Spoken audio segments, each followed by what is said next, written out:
तो आज हम लोग बात करने वाले हैं मिक्स डिज़ाइन रेशियो के बारे में कि अपना मिक्स डिज़ाइन रेशियो क्या होता है, कितने टाइप का होता है, किस-किस तरीके का रेशियो होता है और वो रेशियो कहाँ पे यूज़ किया जाता है। मतलब कौन-सा रेशियो कौन-सा स्ट्रक्चर बनाने के लिए यूज़ किया जाता है।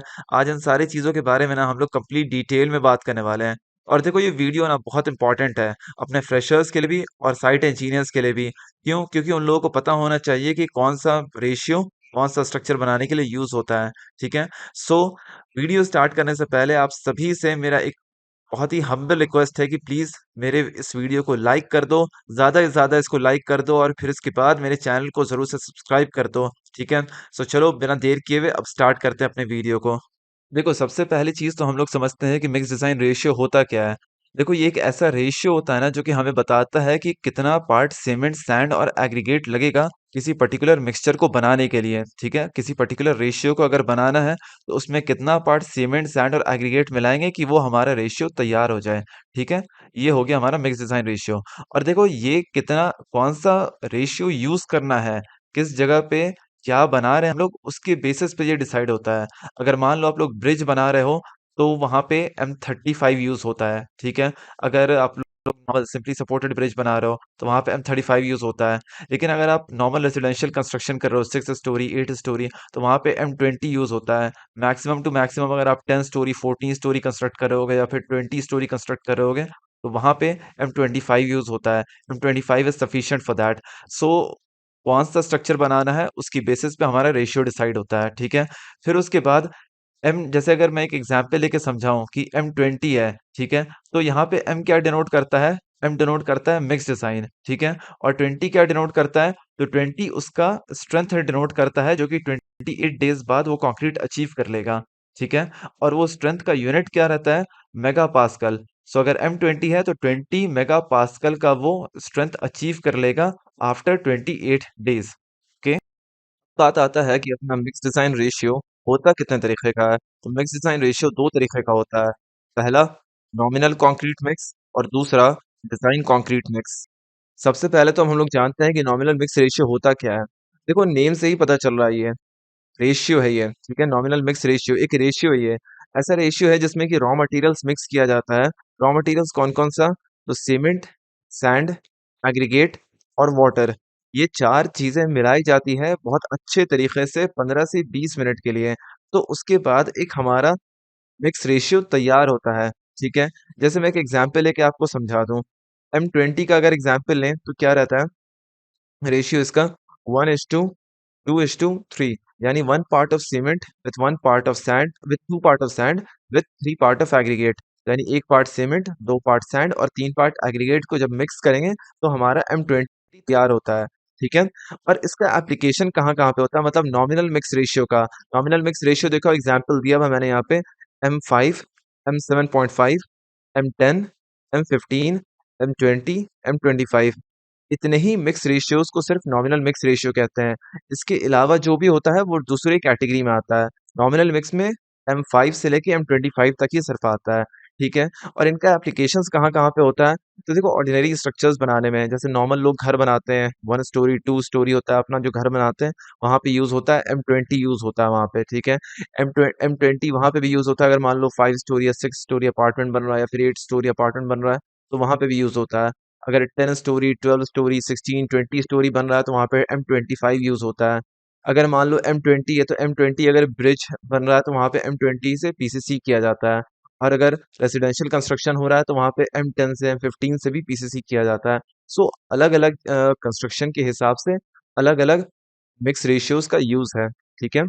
ये देखो अपना नॉमिनल मिक्स रेशियो है M5 से लेके M25 तक और उसका रेशियो है M5 का 1:5:10, M7.5 का 1:4:8, M10 का 1:3:6, 1 M15 का 1:2:4, M20 1:1.5:3, M25 1:1:2। अब हम लोग जानते हैं डिज़ाइन मिक्स रेशियो के बारे में। देखो डिज़ाइन मिक्स रेशियो ये एक ऐसा रेशियो है ना जिसका कि मिक्स रेशियो कोई फिक्स नहीं होता है। ये ऐसा है कि इसको डिज़ाइन करते हैं कंक्रीट डिज़ाइन इंजीनियर्स, ठीक है? और इसका क्या मकसद होता है? मकसद ये होता है कि हमें एक पर्टिकुलर ग्रेड ऑफ स्ट्रेंथ चाहिए होता है। हमें एक पर्टिकुलर अमाउंट ऑफ स्ट्रेंथ चाहिए होता है कंक्रीट में, सो हम उसके लिए एक नया मिक्स रेशियो तैयार करते हैं। ठीक है? और इसका रेशियो का एग्जांपल क्या-क्या है? तो M30, M35, M40, M45 ये 4 मिक्स रेशियो अपना डिज़ाइन मिक्स रेशियो में आता है, ठीक है? और ये कहाँ पे आपको मिलेगा यूज़ में? ये ब्रिजेस बनाने में यूज़ होता है, जैसे M35 यूज़ होता है, M40 यूज़ होता है पेडेस्टल के लिए और फिर रोड्स में यूज़ किया जाता है, डैम्स में यूज़ किया जाता है। सो ऐसी-ऐसी जगहों पे यूज़ किया जाता है या फिर अगर आप मान लो कोई अंडरग्राउंड स्ट्रक्चर बना रहे हो, तो वहाँ पे यूज़ होता है ये, ठीक है? ये देखो M30, M35, M40, M45 ये सारा ही का सारा एज़ पर डिज़ाइन स्टैंडर्ड रहता है। इनका रेशियो डिसाइड करते हैं डिज़ाइन कंक्रीट इंजीनियर्स, ओके? अब बात करते हैं अपने सबसे इम्पोर्टेंट और सबसे इंटरेस्टिंग टॉपिक की, वो है हाई परफॉर्मेंस कंक्रीट। देखो ये ऐसा कंक्रीट होता है ना जिसमें कि बहुत ज़्यादा ही स्ट्रेंथ होता है, ठीक है? बहुत ही ज़्यादा स्ट्रेंथ होता है अपने डिज़ाइन मिक्स कंक्रीट से और नॉमिनल मिक्स कंक्रीट से बहुत ज़्यादा स्ट्रेंथ होता है इसमें, ठीक है? और ड्यूरेबिलिटी बहुत होती है।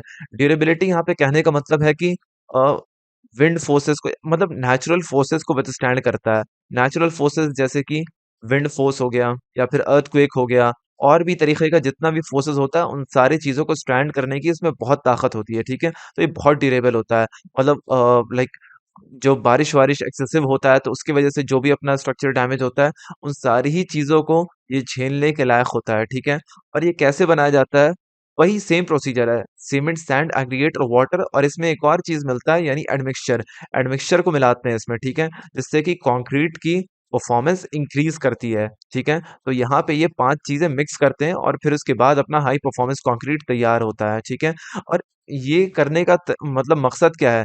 मकसद ये है कि हमें फिर से एक डिज़ायर्ड स्ट्रेंथ का हमें कंक्रीट चाहिए, ठीक है? जैसे एग्ज़ाम्पल के तौर पे M50, M55, M60, M65, M70 ये है हमारा हाई परफॉर्मेंस कंक्रीट, ठीक है? अब मान लो अगर मैं M60 से कास्टिंग कर रहा हूँ, ठीक है? मैंने कास्टिंग कर ली अपने स्ट्रक्चर का और उसका जो क्यूब था, जो टेस्ट करते हैं under compressive strength testing machine. So मैंने उस क्यूब को 28 दिन के बाद कंप्रेसिव स्ट्रेंथ टेस्टिंग मशीन के इम्पैक्ट में डाला और उसके बाद डाल के मैंने 60 मेगापास्कल का लोड दे दिया उस पे, ठीक है? तो अगर वो 60 मेगापास्कल का लोड झेल गया, तो यानी वो हमारा पास है, राइट? ठीक है? और अगर नहीं झेल पाया, तो वो हमारा फेल है, ठीक है? अगर पास हो गया तो इसका मतलब क्या है कि उसमें एक भी क्रैक नहीं आएगा, ठीक है? उस क्यूब में हमें ज़रा-सा भी क्रैक नहीं दिखेगा, ओके? और हाई परफॉर्मेंस कंक्रीट को हम लोग यूज़ कहाँ करते हैं? तो टनल्स में, ब्रिजेस में, हाई राइज़ बिल्डिंग्स में, मास कंक्रीटिंग प्रोजेक्ट वर्क जहाँ पे होता है, वहाँ पे भी यूज़ करते हैं इसको और हाई डेंसिटी रेडिएशन शील्डिंग में भी यूज़ करते हैं इसको।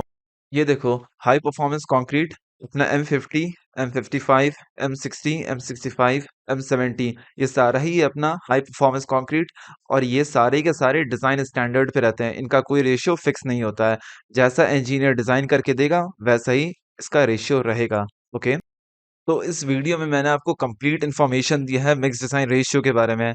ना ही सिर्फ नॉमिनल मिक्स या फिर डिज़ाइन मिक्स बताने के बाद छोड़ नहीं दिया मैंने, बल्कि हाई परफॉर्मेंस कंक्रीट के बारे में बताया जो कि वर्ल्ड में स्काई स्क्रेपर्स बनाने के लिए यूज़ होता है। सो इस वीडियो में बहुत इन्फॉर्मेशन दिया मैंने और उम्मीद करता हूँ कि आप लोग को इससे बहुत कुछ सीखने को मिला होगा। सो देखो अब मेरे चैनल को ज़रूर से सब्सक्राइब कर दो और मेरे इस वीडियो को भी लाइक कर दो और अपने दोस्तों के साथ भी शेयर करो इस वीडियो को। आपका भी नॉलेज बढ़ा है, उन लोगों का भी नॉलेज बढ़ाओ। ओके? और चलो अब अगले वीडियो में मिलते हैं। Thank you.